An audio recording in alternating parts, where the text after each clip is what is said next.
Just, ladies and gentlemen, for the 2017 League of Legends World Championship. My name is David Freak Turley, joined here by my two wonderful analysts, Sam Kobe Hartman-Kensler, Martin Deficio Lunga. And the question I have is, are we crowning a new world champion today?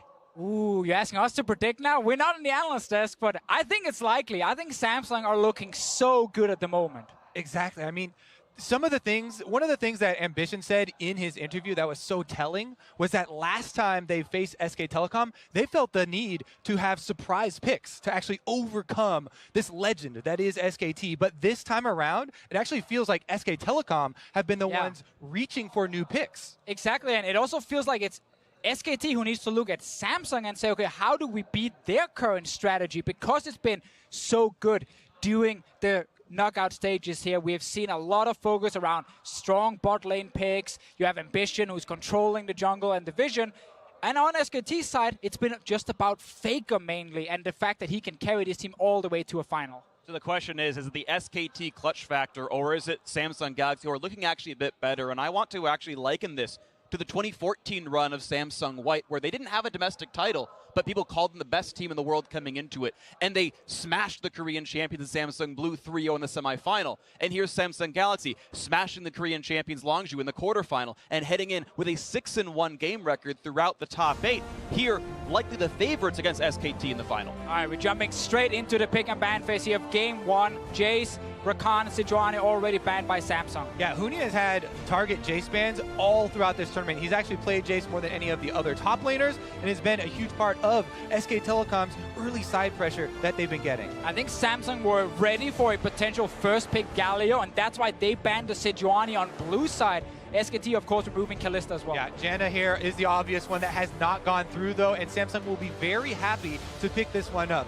Janna has been a champion that every single team in this meta has been so happy to build a composition around. Now, Kobe, we're talking a lot about Varus as a key pick here because Samsung has focused so much on having that strong bot lane. Yeah, we watched the VODs of their match versus Team WE, and it was all about Ruler getting this pick so early on that they were able to have bottom lane control and then bring in the other parts, the top lane of the Shen pick or the mid lane from the Galio to play around that bottom lane and get snowballing. And Quickshot talked to Koma before the games. We saw it in the pre-show. Koma said they need to find a way to stop Samsung's bot lane from winning early on. That is why they picked the Varus so early here for Bang, to try and make sure he's not losing the bottom lane. But I like the Xayah pick here from Samsung and the Malzahar. Early priority on Malzahar. You'd expect Jarvan based in the tier list to match up the jungle against Peanut. Here, they're not going for it. Yeah, exactly. Samsung are not a big Jarvan team. Ambition is not a big fan of it. They don't really play top lane either at the moment.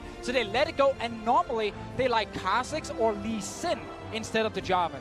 And it's very interesting that they're willing to early pick this Malzahar for Crown, because Crown has been a huge discussion point for Samsung Galaxy this year. Whereas you remember back to last year in the finals, Crown was one of the best players on the team and a huge part of trying to take down Faker. He even got the solo kill on Faker in game number 1. But Malzahar is this champion. You're not looking for solo kills. You're looking even at a CS deficit early on and being more useful later. And you bring Engage for your team, which is really good against split pushers like Huni. If you can always force a fight in the mid to late game, Huni has to TP in and join, and his split pushing days are over.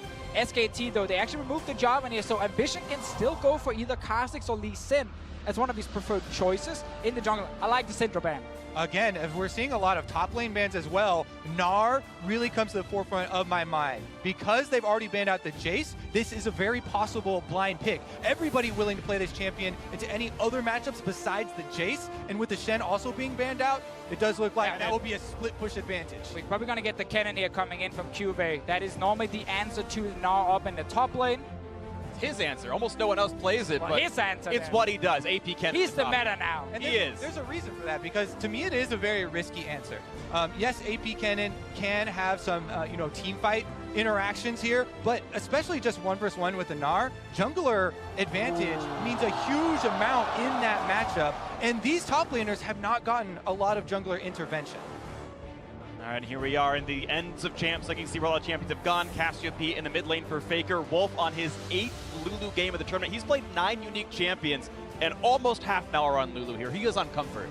Cassiopeia as well coming in last year from Faker. He saw the blind Malzahar and said, you know what?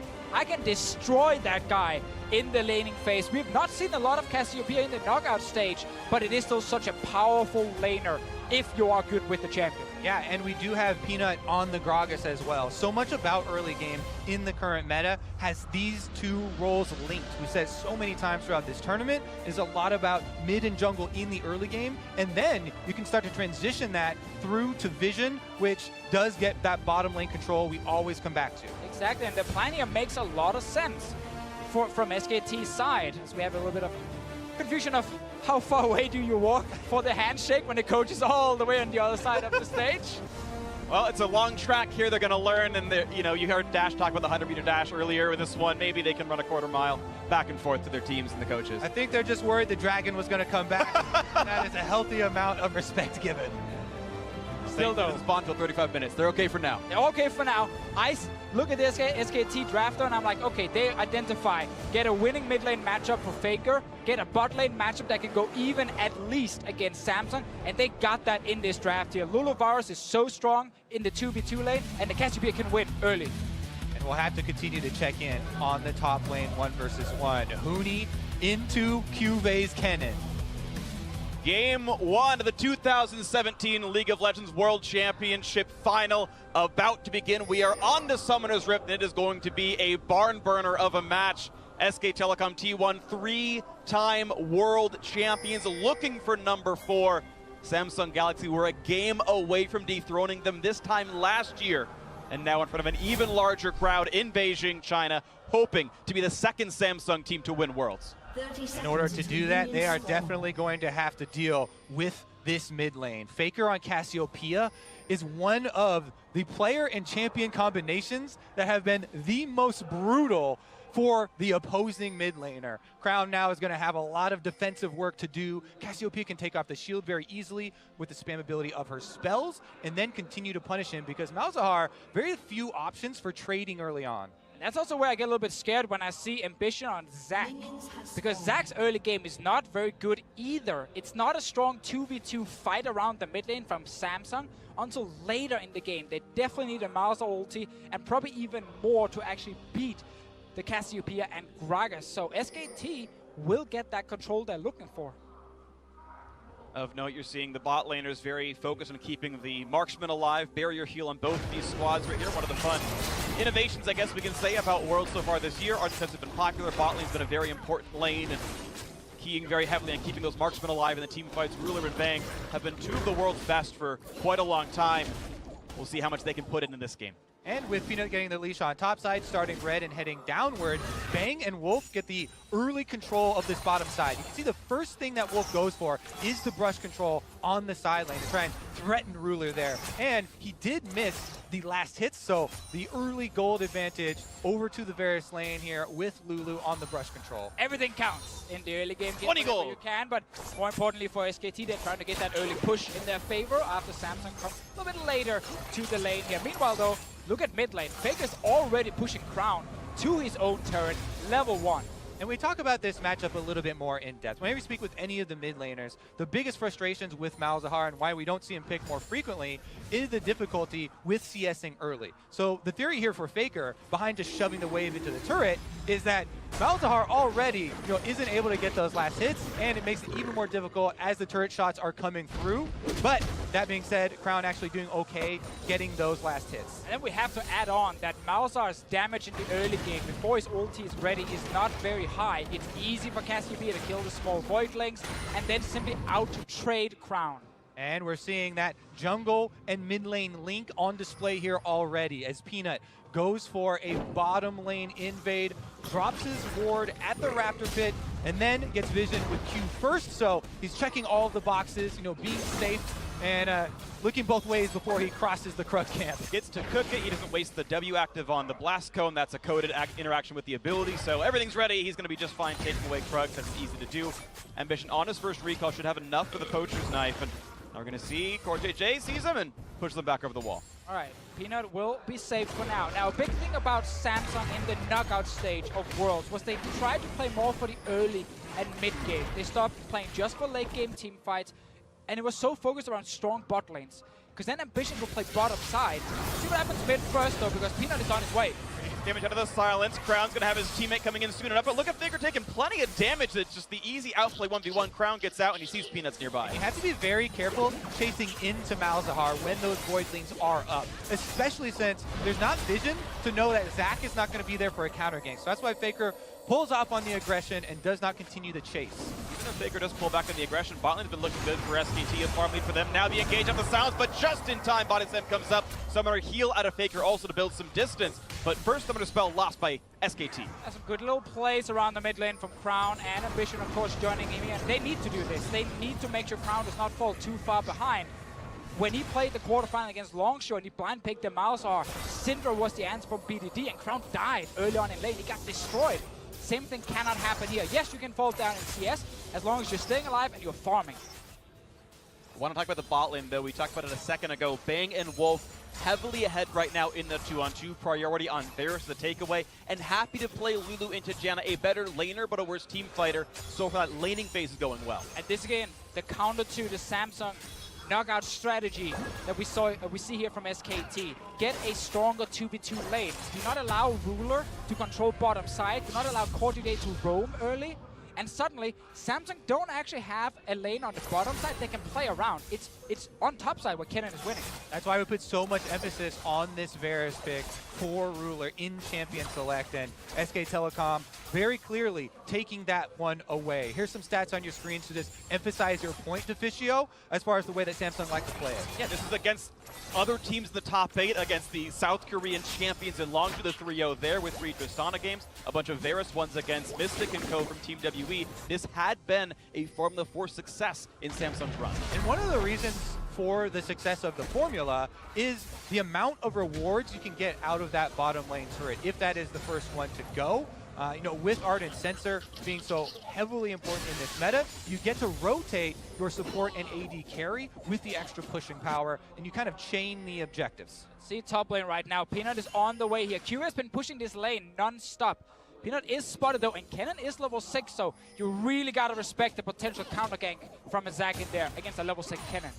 So far, so good with the wards. So you can see Ambition gonna spot his opponent as well. The ward's not gonna be knocked down, even though it was revealed by the Scryer's Bloom. And Ambition's been able to hold up pretty nicely in the mid lane, in the jungle, I should say, since he walks through the mid lane, holding a decent farm lead and getting a pretty solid recall off as well. But not any wards yet for Ambition. He didn't go for the Tracker's Knife that Peanut had. Always a lot of value on control wards from Samsung's side, and there's no vision on bottom lane here. We have actually Ambition moving down. He's in fog. Looking for that first gank. And that's the flash to the bang, but now the chase on the Wolf lanes. The Q, the auto's gonna pull him in a bit more, but there's no follow through on that one either way. They get another flash out, and that is the second Ambition gank to force a summoner out of SKT. Yeah, we'll see if the flash being down here on Bang does relieve some of the pressure, allow Ruler to catch up on the CS here. Brings it back around, gets plenty of damage with the Voidlings. Faker gonna force to be run away. 100 HP left on him, flashes. I think he might have been expecting E to come back from cooldown. It just did now. And as Faker now out of summoners in the mid lane. Yeah, there were so many small Voidlings just hitting him right there, setting up a great ulti from Crown. And again, this is so important for Samsung. The Crown is not losing lane. You have to watch the cascading effect of the aggression here. There are 2 summoner spells down on SK Telecom, the 2 most important ones of the flashes for their carries. In addition, actually, Faker's heal still not back up from the earlier visit, so Samsung do have this opening, and they will be looking to punish these carries. We have to remember here, Malzahar only gets better the longer we get into the game. Now the ulti is available from his side after level 6, and suddenly he's quite a threat when he's roaming around, and his damage gets much, much better in the late game. We talk about threats roaming around. I want to key into Wolf really quickly. Part of the bot lane lead is not just the CS that Bang has got, but because of the push lead, Corduday has not been able to grab all the coins. Actually, Wolf has earned several hundred more gold so far because of lane dominance. Yeah, people talk about how broken the coin is and how effective the item is. A lot of it does hinge on actually picking up the gold that's sitting on the ground. Very good point to bring up there, Freak. And it does have huge ramifications for the early towers that we keep coming back to. Building that Ardent Sensor and being the first one to complete it greatly accelerates that confrontation. And we talked about how SKT tried to counter the Samsung strategy of having a strong bot lane with this Lulu Varus. Well, on the top side, Cuvée right now with the counter pick is doing extremely well, and look at that. He's actually not rushing towards AP Kennen. He's building AD with fervor of battle.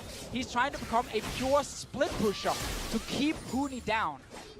Yeah, this has been something that's incredibly important and hotly debated here for these two top laners, because they have been the two most successful, but very different. As I said on the analyst desk, Cuvée has had the tendency to join the team for team play so much more often than Huni throughout this tournament. But now, as you said, without going the AP build here for Kennen, he would want to keep that pressure in the side lane. Exactly. AP Kennen is much stronger when he joins team fights compared to AD Kennen, who's a pure, stay in your side lane and win it. And Huni had the chance to counterpick top. They could have locked in Cassiopeia earlier. They already knew it was Malzahar mid lane, but they wanted the Gnar so badly. Maybe because Huni didn't feel like he had a good answer to it in case Cuvée picked it. Well, maybe because of the tendencies of these players, they have been able to pull off a little bit of a bait here. There's nothing saying that Huni has to continue with the other way. Gnar very clearly could still join the rest of the team, and SK Telecom can pull off a very big combo with the Cassiopeia Progress and Gnar. It just forces SKT to play differently, because Huni has been playing for himself, for his lane, all tournament long. It forces him now to play with the team instead. Use your TP on the bottom side. Join the big team fights. And we know he can do it on the Gnar. We've seen it before from him. It's just a different style we see in this first game from both teams. And it's fun to see. I actually respect the hell out of what Samsung did right here, which is to still play things in Cuvé's wheelhouse and a style they're pretty comfortable with, but force Huni into a play style that he hasn't shown nearly as much strength with. He's always on the Jace, the split pushers, and if he does that, he will lose the game for the team. I like what Cuvée and Samsung Galaxy have done here with this. And we have to see if the confidence Huni got from the Game 5 against RNG, where he was on the Gnar, where he made the big engage after the Drake went down and SKT won that game. He needs to do the same in this first game here against Samsung. Let's talk a little bit more about Huni, because there's an immense amount of pressure on his shoulders. SK Telecom replace a couple of players every single year.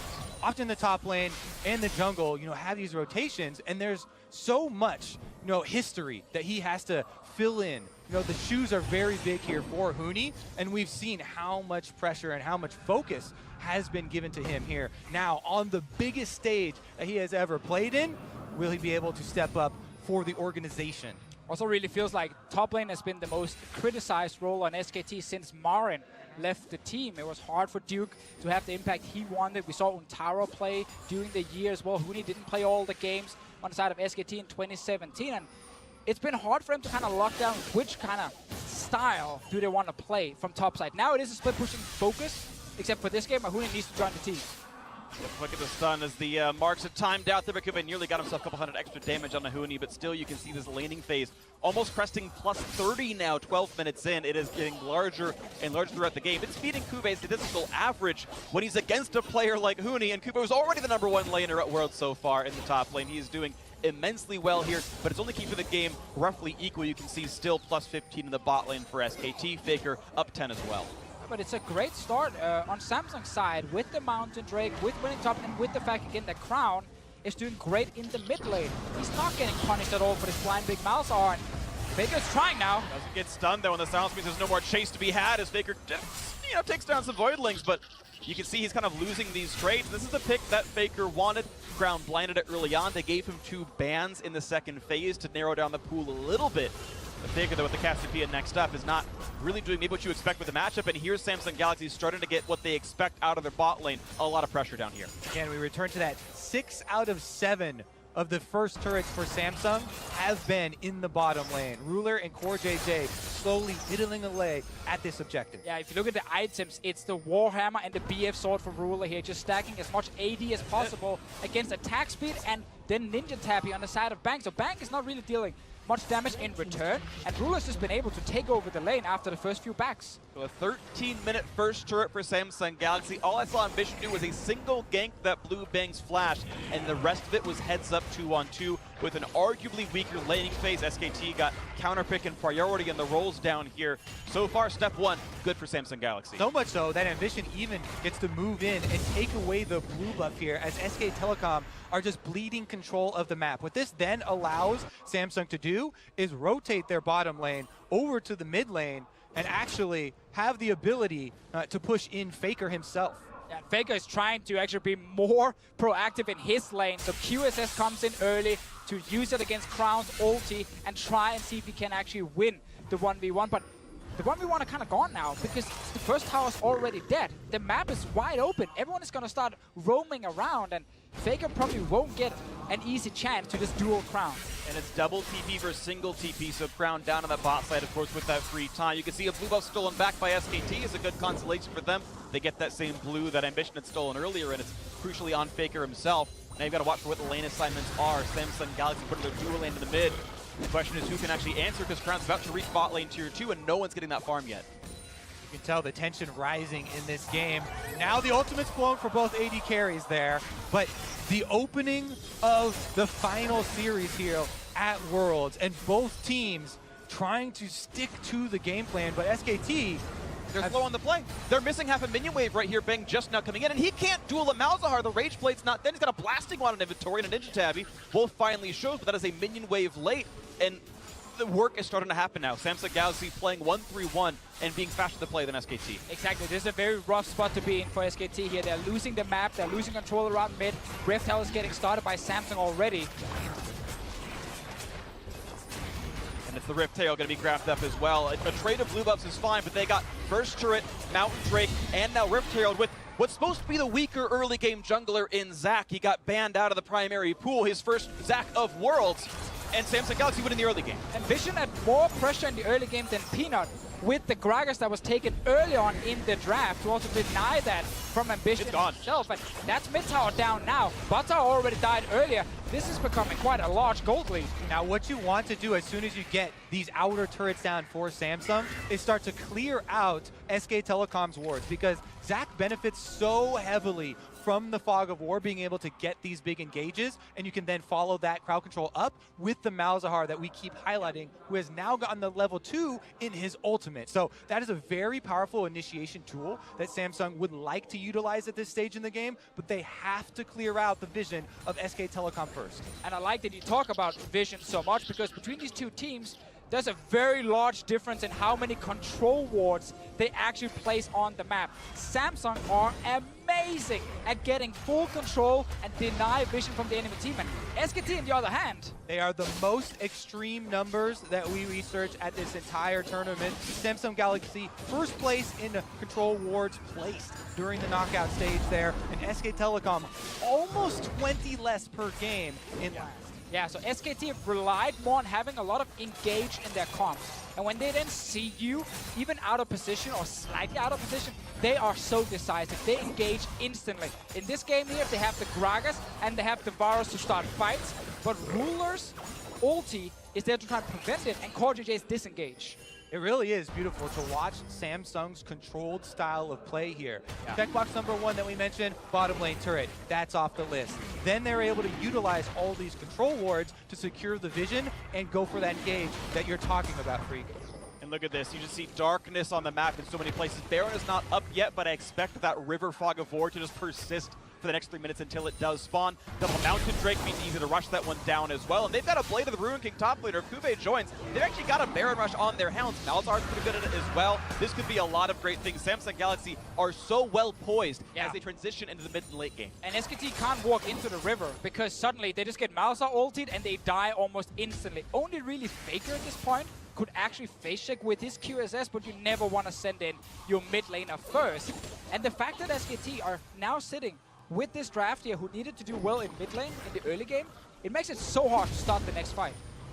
I think that we should actually toggle SK Telecom's point of view at this point with the Fog of War, just to really illustrate how Samsung get this stranglehold. And SK Telecom, even though they're known for making so many big comebacks, look how difficult that would be to mount at this point. It's like they don't even have wards on the map at all, and they have 2 sites for the team, 1 from Lulu, 1 from Gragas. All 5 can buy control wards. Bang just picks up 1 now, but it has been darkness for so long on Samsung. Yeah, and every time Samsung goes back to base, I want everyone to look at the inventory. And you just see so many control wards, except for Cuvee, but he's going back to base now. Exactly, that's the point. I was bringing it up. He's recalling.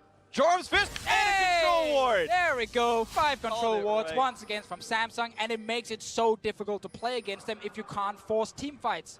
SKT at the moment are normally very good at catching some waves in the side lanes, slow push them out, and then go back to group as 4 to 5 members and look for the big team fight. But at the moment, they're just so far behind. Big team fight might be what it comes down to. SKT have had a lot of games like this throughout Worlds, especially the group stage where they had gone 5-1, but they had to make these 10,000 gold comebacks with miracle team fights. Now shut out of the game with all 3 auto turrets gone and down everything else as well. They might need just that. And we need to look at it from SKT's point of view because that is the more difficult scenario here. When you're lacking vision like that, you have to use numbers advantage to make your play on the map. We just saw them push heavily with 4 members on the bottom side there towards the red quadrant to take away that red buff and try and get a single turret, their first turret of this whole game, for themselves to get some sort of gold back in their pockets, but it's at a cost. Well, they will lose the top lane tower, as you mentioned here, but it is still fine to trade turrets when you're behind. You just need to get gold on your team, and the fact that Peanut was around bottom side, it meant that Cube couldn't step in and defend against Vega. He had to just back away. At a very small point, there was no local gold picked up for top lane 2-2. We saw Ambition only get 125, so it's almost like you traded a turret for half a turret. The map control obviously is still great for Samsung Galaxy. They can now heavily push in top lane, and this makes it even easier to play for Baron because there's one less bastion of strength near that all-important objective that SKT can use. It's still SK Telecom. And SK Telecom's legend, though. They always talk about how no matter how much gold they're down, no matter how much of the map they've lost control of, they never quite feel like they're actually going to lose the game. And they're always looking for the next play here. First one on the list is to try and get some sort of control so that they don't get baited around this Baron area. And here they start marching out a bit 4 versus 4 right here, but Xayah is now recalled and the Cannon's in the bot lane, so momentarily there is a numbers lead for SKT. 4 strong, they run across a barrel to face check some brushes, a few control wards going down, but even though they've gotten some temporary vision into small parts in 30 seconds, they're probably all dead again as Samsung Galaxy sweeps out. Yeah, and SKT are spending their time on getting this vision.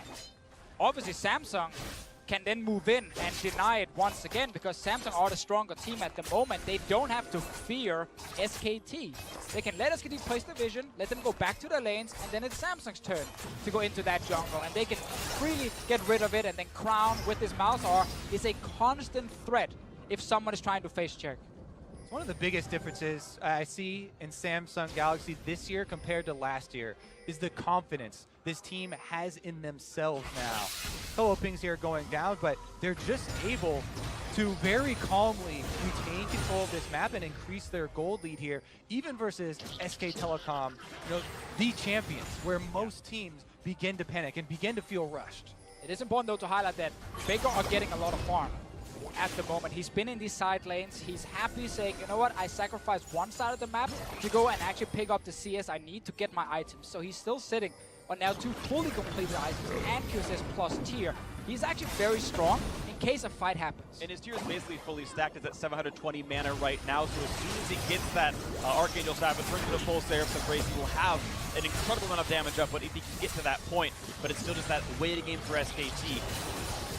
And the timings are working against him right now. Huni has just gone exhausted on Gnar. That means that when you transform from Mega back to Mini, there's a delay before you can build Rage back up and have the threat of the initiation. While during that time, Cube gets a full 30 seconds on the minion wave on the bottom side here and will press it up to the turret. This is what we talked about earlier, how Huni needs to actually abandon the side lane and go join his team.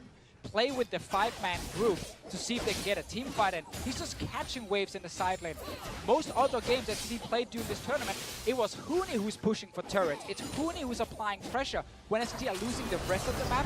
Not in this game due to this AD cannon counter pick from Samsung. Nice little smite by Peanut, gets a little bit of gold for himself. 62 for the giant moment. Here comes the play. They know smite was used. Peanut, though, had a second charge available. It'll be up soon enough as they get the first and only blue trinket out of Bang. Remember that this is a Samsung Galaxy backed by 2 Mountain Drakes and a 3rd one is on the way. Yeah. They don't have to rush at that Baron right there. They're just opening around for the cooldowns. Now that the vision is in air, let's see. I really love the play when you start it, you bait out the blue trinket, you kill it, you go back to your mid lane, push it, and then you go back again. Going for the play. Can he get himself in? He's suppressed. The burst damage. Oh! The play was too early. Peanut with the game, saving Baron steal. And here comes the re-engage. He bounces back. First blood still goes to Galaxy. Huni TP's in, but it's 5v4. Huni doesn't have a lot of places to go. Faker likely to lose his life. The flank from AD Kennen. They've got 2, now make it 3 as Bang is forced to run away. He's chased down, he's silenced and dead. Huni can try to Baron recall out, they can't see him. But 4 for 0 to Samsung Galaxy. SK Telecom got the Baron steal, but they forgot about Cuvee. As soon as he joins the fight and flinks around the backside, there's only one survivor, and it's Huni himself, left alone to defend.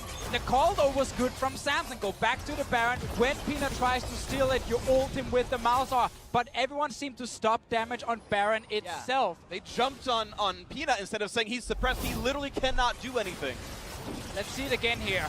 When Peanut gets into the pit, Crown wants to ult him instantly. It's actually smart by Peanut to try and ult Crown away, but now Ruler is hitting the Gragas instead of the Baron. You don't need to kill Gragas, you need to kill Baron. But Ambition is the one who uses his smite early in the end there, even though the call for the whole team was to stop damage on Baron, so It's a bad call. Ambition really has a bit of explaining to do. Seems like it's a split call.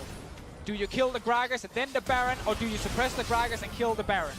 And it's in moments like those where you see poise and experience really come out. That being said, 4 kills here were cleaned up on the outside from Samsung Galaxy. It was 4 kills, but the only objective taken was that 3rd Mountain Drake. There's now a long 6-minute lull for neutral objectives, and with that Baron buff on Huni, he has a bit of pressure on the side lane. Samsung Galaxy resets on their 4,000 gold lead. We'll see what they can do next. All right, Cuvee right now needs to be careful because we have Wolf and Peanut knock their way down to the bottom lane here, but all of Samsung coming from mid now. The question is, what can they play for? A delayed game probably benefits SKT, letting Faker scale up, and the only thing, again, they can push is turrets. So Samsung Galaxy need to move forward. All that SKT want right now is Huni to get a turret and some gold with the Baron buff. He's trying on top side, but they're actually expending the teleport here from Cuvee. And again, this is still the AD cannon, and it's extremely threatening here in the side lane. Well, maybe some concern about being outscaled. Of course, you can't necessarily count out Janna Zaya, but a concern you can think about SKT, incredible late game team fighters in their own right. They'll push forward in this game. That's where we've seen SKT come back so often in this tournament. Here down, 2-1 in series, and suddenly the 4th game, it's one big late game team fight, and they swing it all around, and then they win that game 5 as well. But in this game here, getting the Baron delayed Samsung, it doesn't mean SKT are suddenly winning, because they're still down in gold, 3 Mountain Drakes, and this draft from Samsung in late game fights is still scary. Yep, don't get ahead of yourself. This is a multi-step process. SKT have completed step number 1, though. See if they actually are able to get any further in that process, because Samsung right now stabilizing, during that Baron buff and still trying to keep that lockdown on vision that we mentioned to open up the opportunity for Zach. Going for Faker now. He does sense it and gets away in time, but the attempt at a dive was there. Now he's in safety in pocket 4, and never mind, no fight. Important little ward placed around that blue buff from SKT to see the move from mid to the bottom lane here, but also gotta look at SKT's items. There's still only QSS on the side of Faker. So Crown, once this flash is ready again, can flash ulti onto almost any member on SKT and they can burn that guy down. Well, it seems like going to be in a lull in the action, though. Samsung Galaxy not really a team to dive. They're the ones that play around vision control and taking over the jungle. They do get a little bit of pressure in the mid lane, so they are getting these chips in. Of course, that triple Mountain Drake means those chips are giant chunks out of the turret every auto attack. But it seems like they're still going to play very patient, and we have some time to go for the next fight. And one of the reasons for SK Telecom's confidence here, even though they have a lot of champions that require skill to pull off in these team fights, they do have an extremely powerful late game, as you mentioned before, and very well could, again, be mounting one of those huge comebacks. And they have that experience we always talk about with SKT, and the team saying, you know what, the game is never lost. There's always a way back. Wait for one mistake, and you can punish that. We saw the Baron fight. That went in favor of SKT to get the Baron. They're now hoping that Samsung will overextend. Cuvee doesn't have teleport at the moment. Huni's TP is ready, meaning if Samsung are pushing with 4 members while Cuvee is in a side lane, there is a chance for SKT to force a fight and do what we have seen them do so often. That moment is not right now. Huni just now is tired. Again, cannot go back to Mega Gnar, and insight lines with Cuvee means he can easily land a stun through his ultimate, so matched well enough. If Huni ever runs far away from the lane, that's when you can start to see those openings here. Mind you, frozen mount on both these top laners means a chase down is certainly viable. SKT also needs Samsung to start pushing with the 4. Like, they can't just TP in randomly if Samsung are sitting far back on the map, so they're kind of hoping that Samsung will overextend in the mid lane. There is a ward in the mid here, just past the minion wave at the bottom of your screen. That is a potential ward for Huni to use if they can start a fight. Remember, Faker is the member of SK Telecom that brought the early Quicksilver Sash. So even when you see Crown creeping around in the fog of war, there are still options left for Faker. All summoners available as well for both of these squads, except for the teleport on Cuvée. So much of this snowball will be determined by the next play, the big team fight that is set up here. And we can see what we talked about earlier with SKT through the group stage, that blue line at the bottom. Again, this was that's their goal on average when they went 5-1. Right? They won almost all of those games. They were able to get these comebacks, and as you can kind of tell from the numbers, those aren't that gigantic. Neither really is SKT's deficit here. They have come back from worse, but what matters is the next minute right here. As Baron's coming up, the 4th Drake as well. It's about Samsung's mantra, vision control, make it darkness, play for that play one more time. What's also important about that goal graph is how SKT in the semifinal against RNG did not fall really far behind like we have seen in the group stages. They had obviously the game 3 where everything went wrong against Uzi's Vayne, but apart from that, SKT had better early games and were more even when they moved towards the later stages of the game. This first game against Samsung, they straight up lost early game. Lost the first turrets, couldn't kill the Malzahar in the mid lane, and they've been behind all game long because of that. So this is now the moment that starts to matter again. We had that 6-minute lull when SKT stole the Baron, and a mid lane 2-2 fell, and that was it. It's now about this one. The summoners being up, the ultimates available, the vision control, Cuvée on his red buff. It's Samsung's game to play, and it's up to what tactics they want to use to wedge this game open. That moment approaching quickly here. Baron now spawning, and this is the triple Mountain Drake. This changes the game so much depending on the spawns here. Samsung can annihilate this Baron incredibly quickly. So you have to set up the play by getting Cuvée splitting on the bottom side to mount that pressure and force SK Telecom into the difficult choice. And Huni is here already because he's trying to get control of the mid lane.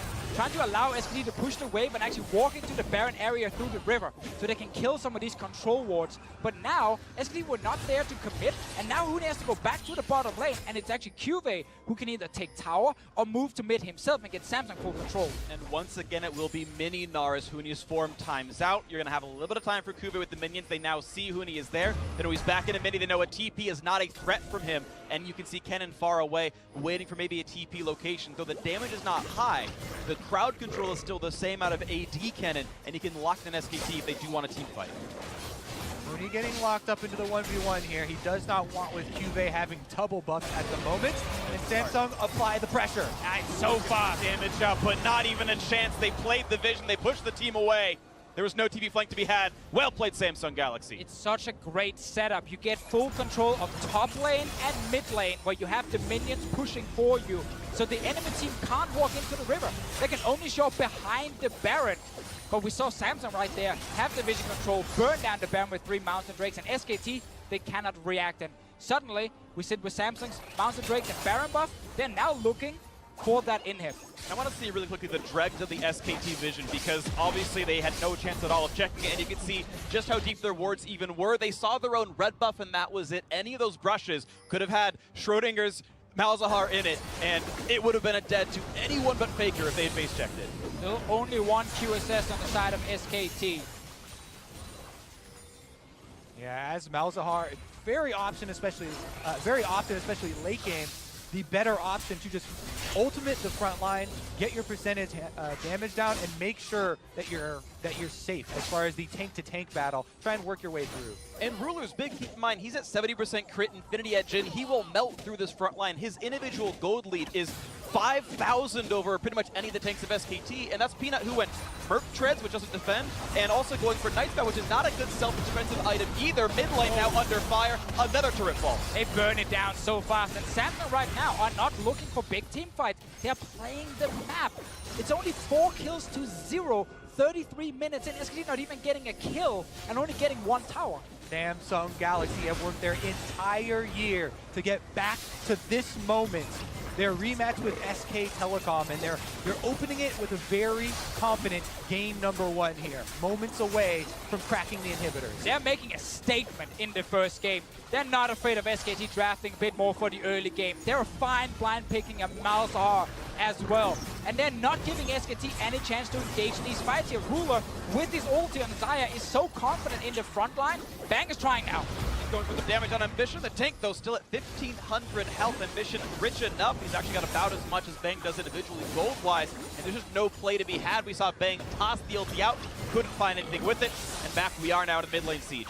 Xayah, Janna is just so incredibly safe because of the ultimates of these two champions and the answers that they have for any sort of SK Telecom threat that tries to get back there to deal with that damage source. You talk about the gold leads on him, Freak. It's absolutely insane, the difference he can put out. And SKT almost feel like their only option is go after the split pusher instead. They slowed down. He doesn't have a lot of ways out of this one. Finds Finds some time. Look for Huni. Can't quite get on the shields. They're in time for Wolf, the redemption as well. The top lane still being attacked. That turret down to half HP. Ruler still feels safe. No longer blocked down by the miasma of Cassiopeia, and now another inhibitor has been made open for Samsung Galaxy. It's the perfect game for Samsung to get all of these mountain drakes because, again, they're playing the map. They're constantly pulling SKT around to multiple lanes. This cannon here can take down a tower. We've seen Ruler multiple times now just stand in the front, hit the tower a few times, and it dies so fast. Yeah, Samsung Galaxy love risk-free gameplay.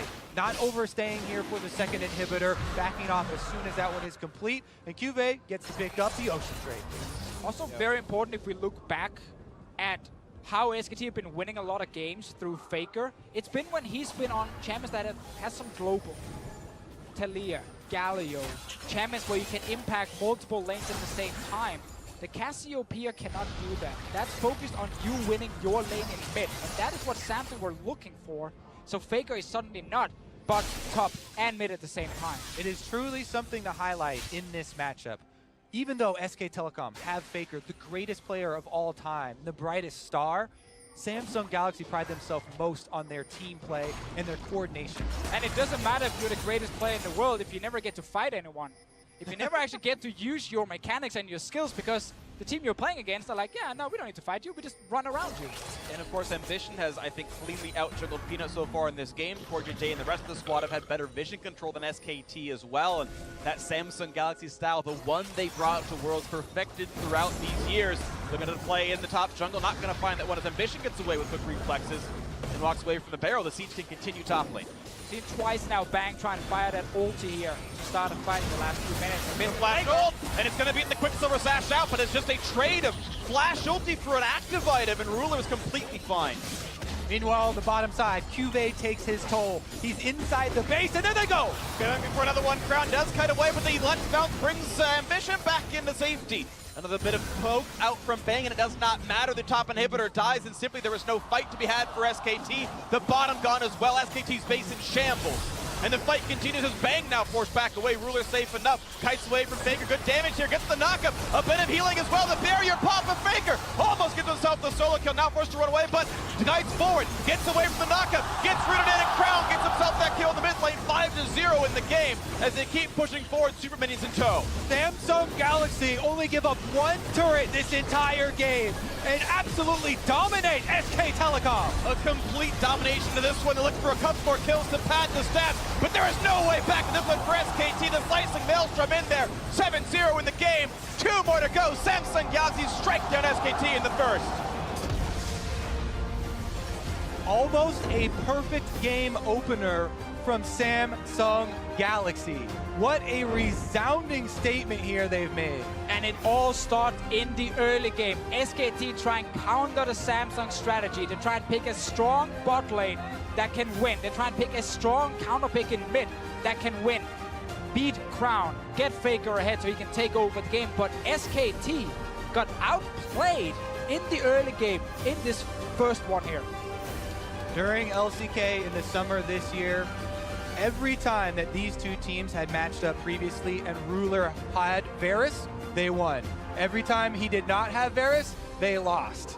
But now they've broken the trend, and you could definitely put Xayah up there for him. What you can say for trends, though, is this lineup Since Summer Split onwards, these 5 players are now 5-0 in games against SKT when they lost in the postseason. That was different players. They had decided to play Haru, but it seems like having ambition there. The voice is so important alongside this bot lane. This lineup, 5 games in a row wins against SKT. And some of these struggles we have seen regarding SKT's early game showed themselves in the first game here as well. Peanut did not have an impact at all on this Gragas here. Ambition was more active on a Zac in the early game than the Gragas here from SKT's side. Faker didn't win his lane hard enough. Bot lane suddenly, after a few items, couldn't actually do anything, and you start losing across the entire board because QV was controlling topside all game long. Yeah, one of the biggest things we always talk about with Ambition is his in-game leadership and how much he brings to this team. So you can forgive things like the Baron being stolen by Peanut in that sort of brief breather that the SK Telecom were able to get for themselves. Well, game 1 went to Samsung Galaxy. Now to get their thoughts on how that first blow was struck, let's send it over to Dash and the analysts. Thank you very much, Freak. We said that Samsung Galaxy was going to have to play with confidence in order to stack up against the likes of SK Telecom T1. And that's exactly how you come away with a near-perfect game in the first game of a best-of-5 here on the world stage. I mean, it was quintessential Samsung Galaxy from knockout stage onwards. This was the team I evaluated my prediction on. And to see them executing and see SKT from the draft phase faltering, in my opinion, maybe not taking advantage of what worked for them before, was a surprise for game 1 of a World Final. Yeah, it was a little bit of a strange draft for a number of reasons, but when you're just looking at the order of this draft phase, when they do the Varus and Gragas from SKT stand, 2 purely denial picks. They could have taken Jarvan for Peanut. They also don't need to have Bang on Varus. That was kind of all in, saying that they'd be able to beat whatever Samsung has left, but no, Samsung had plenty left. I mean, peculiar strategy out of SK Telecom there, but Azale, we had a lot of questions about how the top laners would interact in the series, and some of those questions, they were answered right away here in Champs, like Kennen versus Gnar.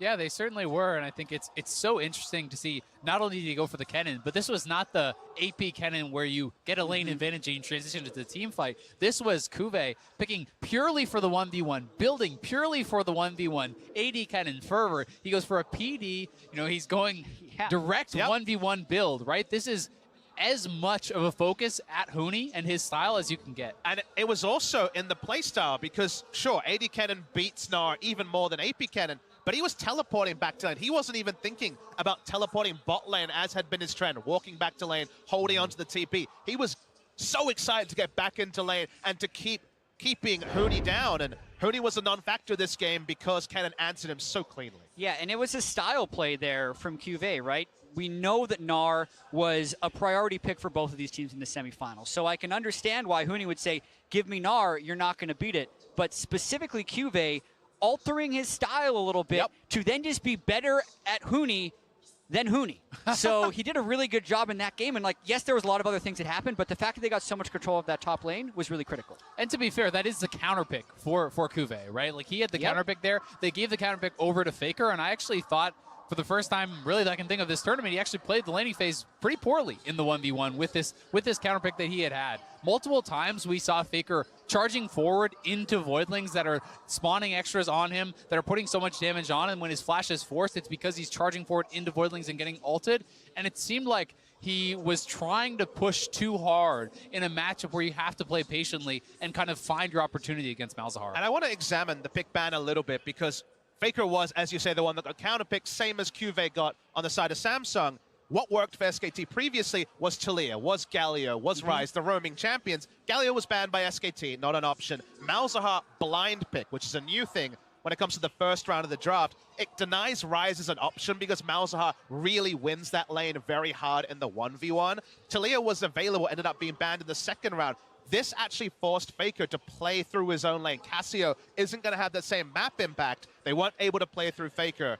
As the casters said so eloquently, Faker was a non-factor because they couldn't snowball him. And in the end, his play didn't matter. I mean, Huni, a non-factor because Kuve had control of the lane. Faker, a non-factor because Crown had control of the lane. You even jumped down to the bottom lane. That was the first turret to go down. So Core JJ and Rule are able to apply the pressure in that lane. Jack, you said it in the pre-show today.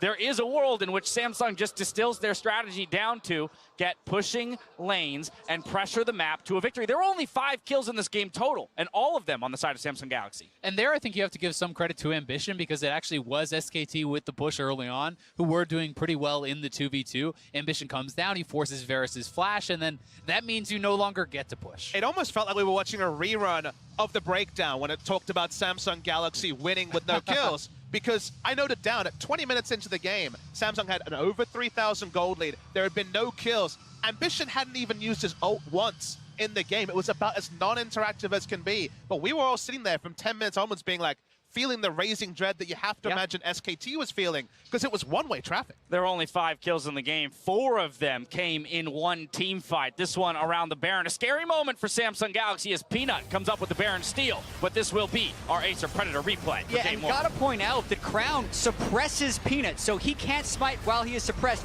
Ruler stops damage on the Baron, which makes it a 50-50. So that was like the one gap in Samsung's coordination the entire game, was not securing that Baron. But then, almost as if getting the smite made SKT think they could win a fight, they couldn't. They slowly file in and they get destroyed. No team fight, Kennen. Come on, Azael. Look at that. Double kill. Wow, All about it was the all team about the cannon, as you can clearly see. One of the things that is really interesting, though, and this is so much this is going back to pick ban for me, because Malzahar was blind picked, but it's not like their red side had the last pick in the first round. They chose Lulu over something like a Syndra.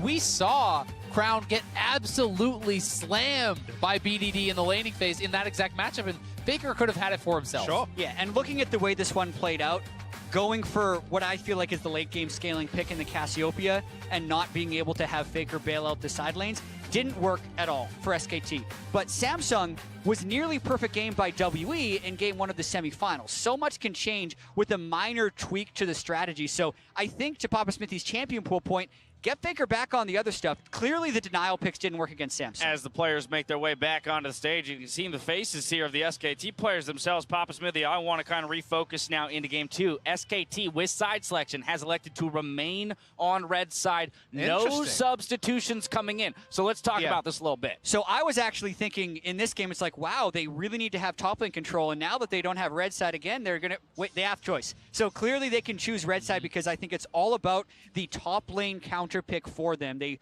will most likely try and save Hooney's pick for last. And the fact of the matter is, if we're going to see another first-round blind pick mid laner from Samsung, you get the opportunity to counterpick mid lane in the first round, then counterpick top lane in the second round. So red side does have a lot of opportunities there. It does feel like maybe this time Faker will be opting into his mid lane champion in the first round also. So 2 counter picks, I can't see it happening, but I'm so interested to see what Samsung will do and what will be prized, because I can't see first pick Janna being left open 2 games in a row. Samsung Galaxy absolutely controlled game 1 in their rematch versus SKT. See if the reigning champs can strike back in game 2 after the break.